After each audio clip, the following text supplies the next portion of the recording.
ప్యాసింజర్లకు నరకం చూపించిన ఇండిగో కంపెనీకి డబుల్ షాక్ తగిలింది. ఇంత సంక్షోభానికి కారణమైన ఇండిగోపై కఠినమైన చర్యలుంటాయని కేంద్రం చెప్పిన 24 గంటల్లోపే ఆ సంస్థ సర్వీసుల్లో 10% ఆపేసి మొదటి షాక్ ఇచ్చింది.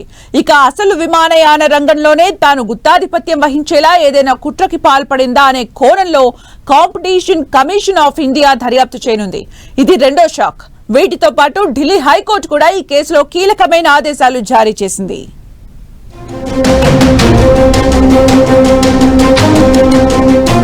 లక్షల ప్యాసింజర్లకు నరకం చూపించిన ఇండిగోకి డబుల్ షాక్.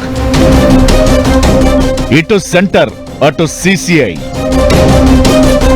మార్చి వరకు 10% సర్వీసులు కట్. మొత్తం ఎపిసోడ్ పై సిసిఐ ఎంక్వైరీ. ప్యాసింజర్లను గత వారం రోజులుగా అష్టకష్టాలు పెట్టిన ఇండిగోపై కేంద్రం చర్యలకు దిగింది. వచ్చే మార్చి నెల వరకు ఈ సంస్థ నడిపే విమాన సర్వీసుల్లో 10% తగ్గించేయాలని ఆదేశించింది. దీంతో కనీసం రోజుకి 200 సర్వీసులు ఇండిగో తగ్గించుకోవాలి. అలా వచ్చే మార్చి వరకు చూస్తే 4 నెలలు ఈ సర్వీసుల కోత అమలు కానుంది. అలానే అసలు విమానయాన రంగంలో మోనోపలి అంటే తన సంస్థే డామినేట్ చేసేలా ఏమైనా వ్యూహం పన్నిందా అనే అంశాన్ని కూడా దర్యాప్తు సంస్థలు పరిశీలించబోతున్నాయి. ఈ దిశగా కాంపిటీషన్ కమిషన్ ఆఫ్ ఇండియా కూడా రంగంలోకి దిగనుంది.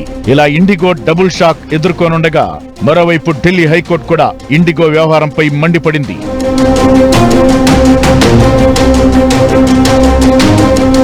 అయితే ఈ వ్యవహారంలో కేంద్ర ప్రభుత్వం స్పందించిన తీరును కూడా ఢిల్లీ హైకోర్టు తప్పుబట్టింది.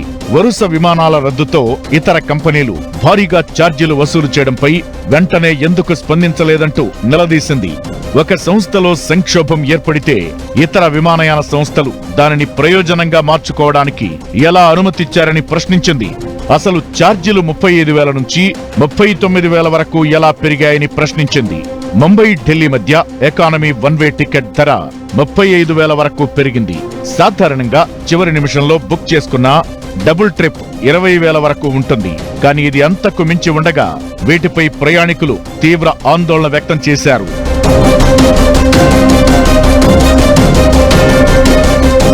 మరోవైపు అదనపు సొలిసిటర్ జనరల్ కేంద్రం తీసుకున్న చర్యల జాబితాను కోర్టుకు సమర్పించగా మీరు సంక్షోభం ఏర్పడిన తరువాతే అన్ని చర్యలు తీసుకున్నారు.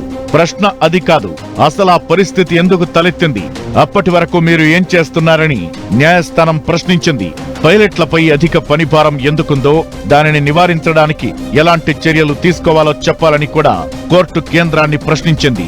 మరోవైపు కేంద్రం నిర్ణయంపై ఇండిగో సంస్థ స్పందించింది. ప్రభుత్వ ఆదేశాలను పాటిస్తూనే అన్ని ప్రాంతాలకు విమాన సర్వీసులను కొనసాగిస్తామని ప్రకటించింది. అయితే ప్రస్తుతానికైతే సర్వీసులు గాడిలో పడ్డట్లు చెబుతున్నా ఇలా రోజుకో 200 సర్వీసులు క్యాన్సిల్ చేయడం ఇండిగోకి ఆర్థికంగా దెబ్బపాటంతో పాటు ఈ రోజుల్లో టికెట్లు బుక్ చేసుకున్న వారు తిరిగి రీషెడ్యూల్ చేసుకోవాలి. దీంతో రాబోయే రోజుల్లో ఇండిగోకి కొత్త సమస్యలు తప్పవంటున్నారు.